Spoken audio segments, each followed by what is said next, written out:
Championships are rarely won with one great superstar carrying their team to the title. It's been done before, but everything has to go right for that to happen.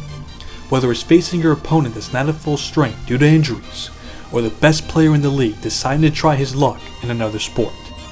Other than that, you need some help to reach the ultimate goal.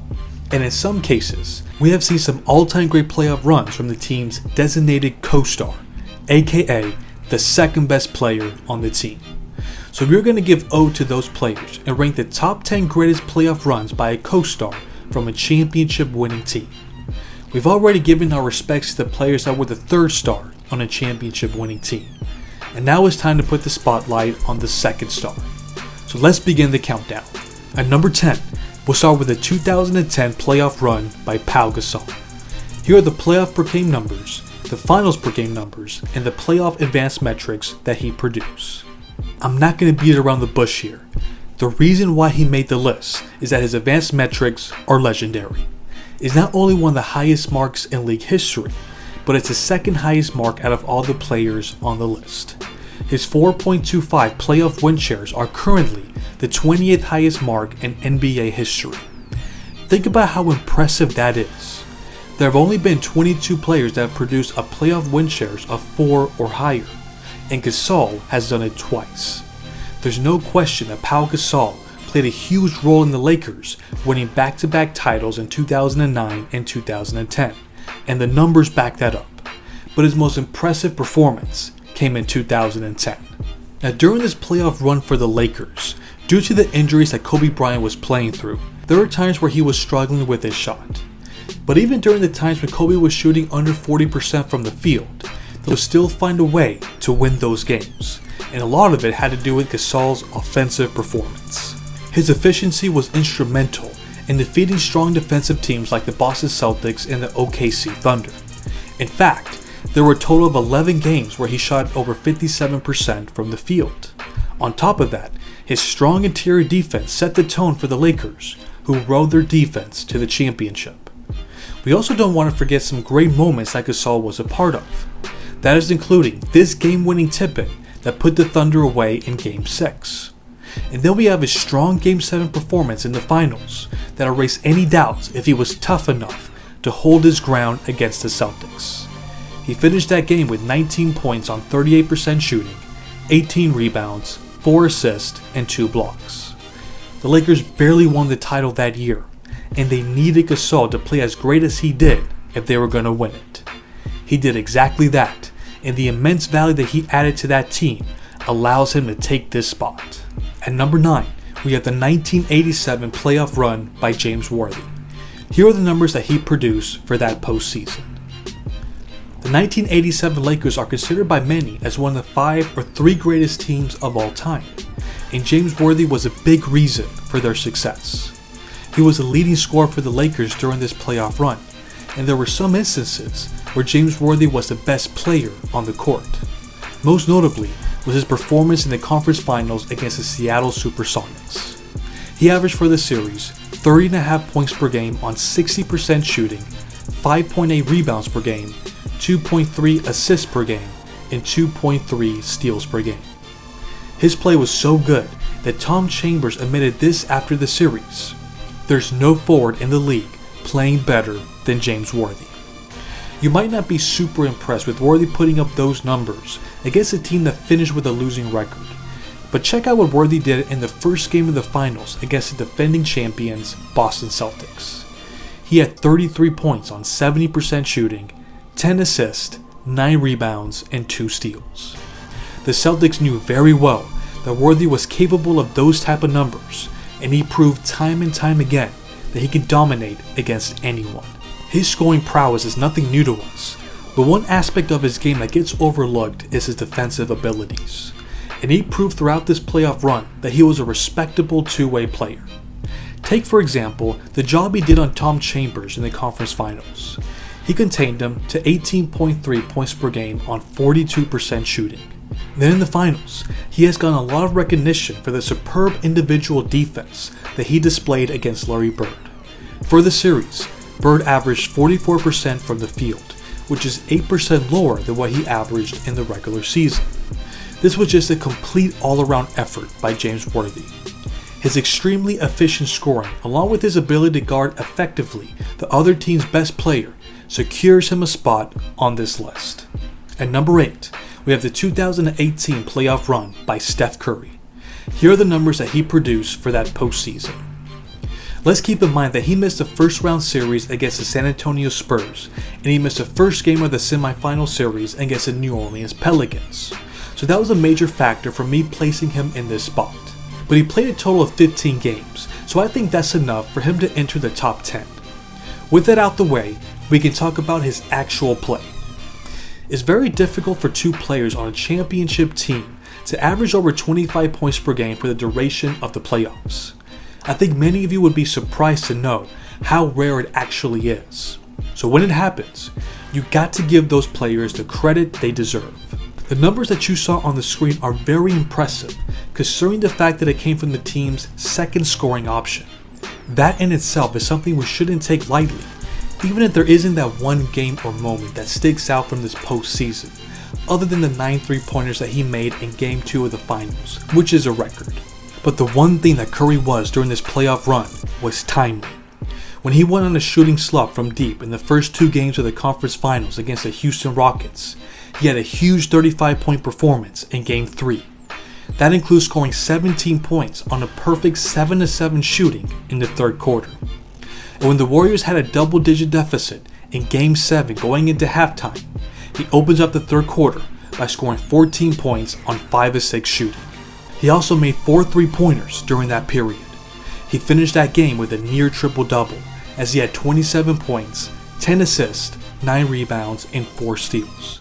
Just a clutch performance by Curry. The greatness of him and Kevin Durant was too much for any team to handle. They were able to cement their legacy as one of the most dangerous duos in NBA history. At number 7, we have the 2002 playoff run by Kobe Bryant. Here are the numbers that he produced for that postseason. If there's one word that we would use to describe this playoff run, it would be clutch. Kobe had already established himself as the game's best closer, but he was just proving his case even further during this postseason. Take for example the semifinal series and the way he torched the San Antonio Spurs.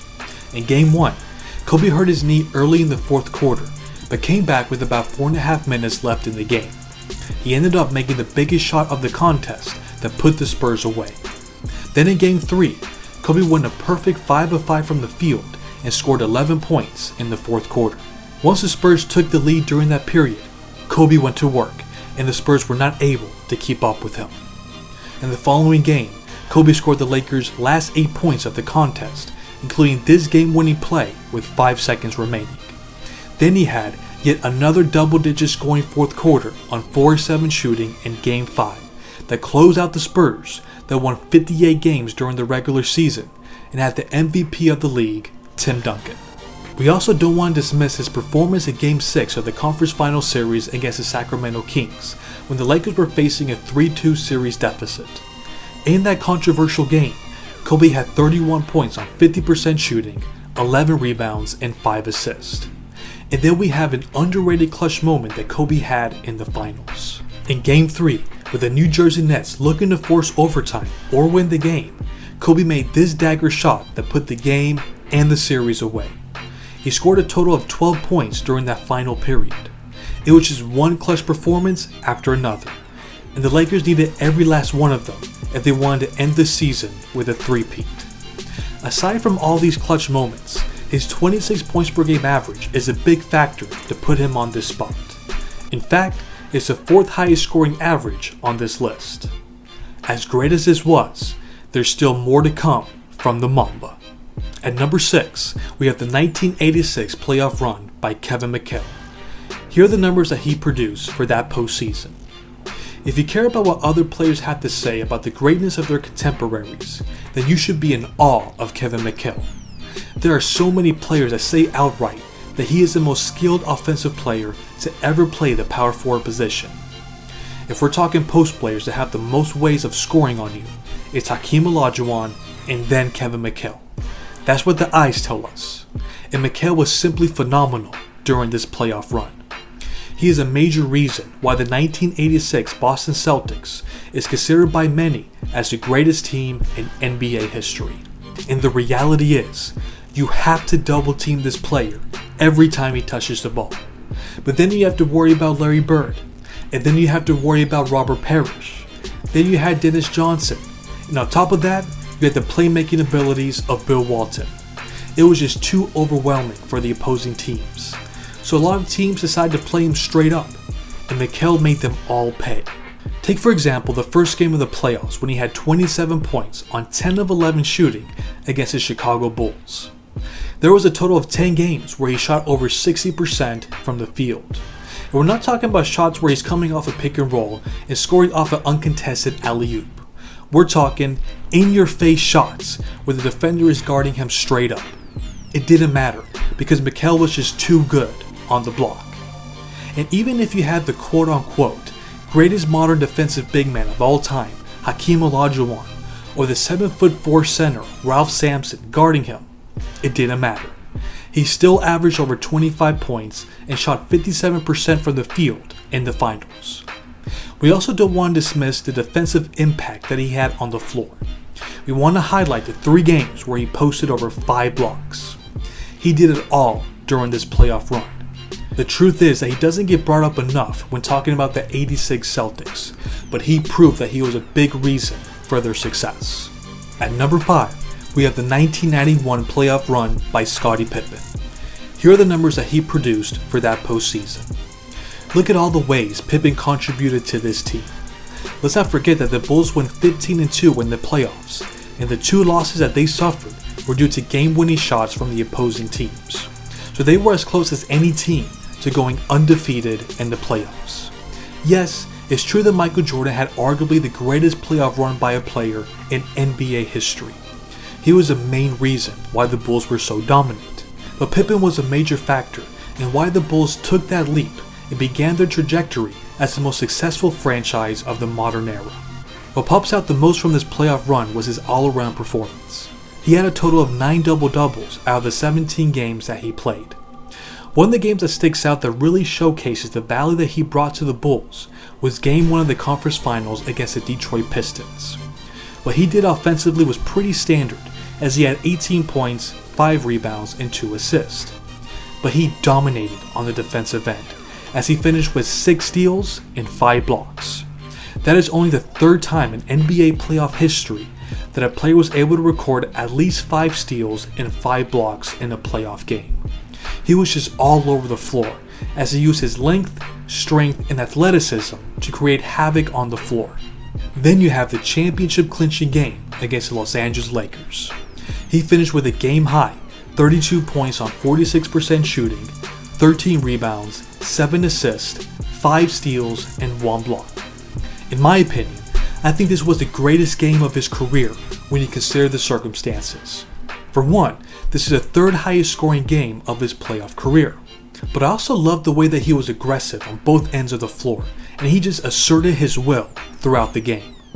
Michael Jordan was so impressed by his performance that he said this after the game, quote, "It should get rid of the stigma of being a one-man team. My teammates have stepped up, and the stigma is removed," end of quote.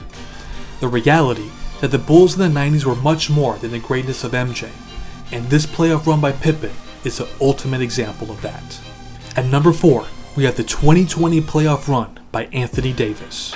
Here are the numbers that he produced for that postseason. From a statistical standpoint, this is top 3 worthy. I understand that. He has the 3rd highest points per game average out of all the players from this list, and he has the highest win shares total.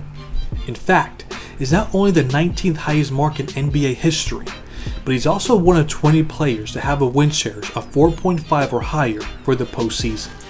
So if you're a numbers guy, not only is this top 3 worthy, but it's quite possibly the greatest playoff run from a co-star ever. Listen, I get it. We'll talk about why he was snubbed in the top 3 for the next player. But for now, let's focus on his play and what he accomplished in the 2020 playoffs. What he accomplished was a near-perfect performance. Opposing teams had no idea how to stop AD offensively because of how versatile of a scorer he is. For more than half the games, David was shooting over 60% from the field. That's the definition of unstoppable. And then on defense, Anthony Davis was just as impactful. His most impressive performance for me came in Game 4 of the Finals. The Lakers just lost Game 3 due to a 40-point triple-double by Jimmy Butler. So for stretches, the Lakers decided to put AD on him, and it flustered the Heat.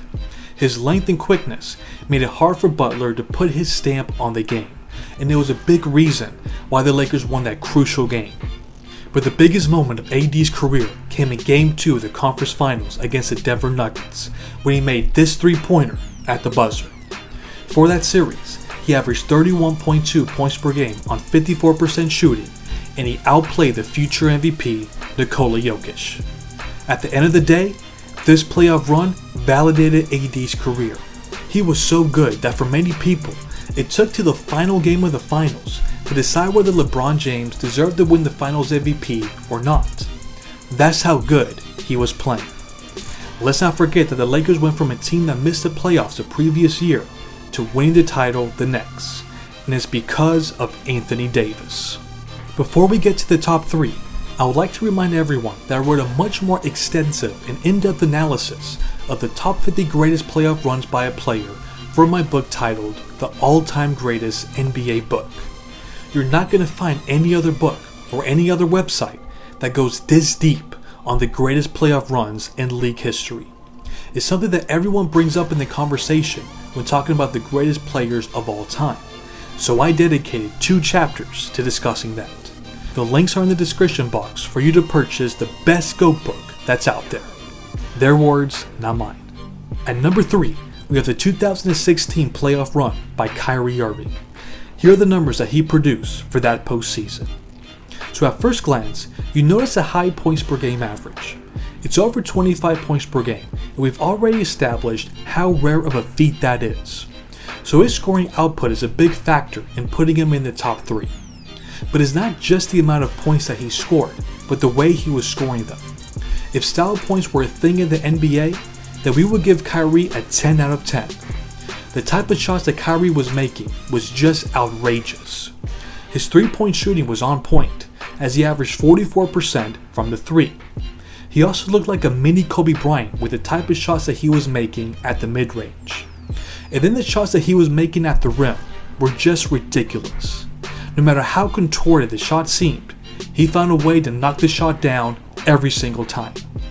His ability to use creative angles off the glass is unique, even in the NBA.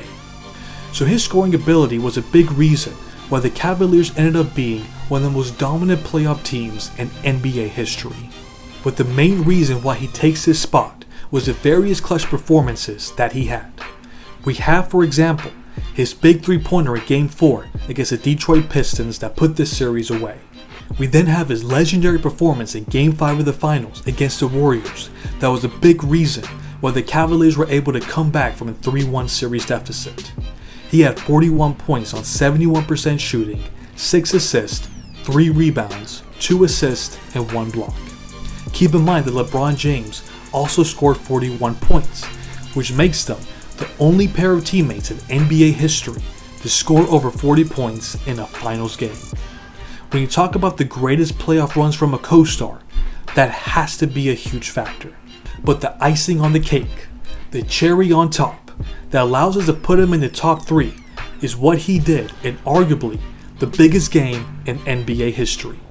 In Game 7, Kyrie made, in the eyes of many, the biggest shot in NBA history that broke the tie and helped the Cavaliers become the only team to come back from a 3-1 deficit in the finals.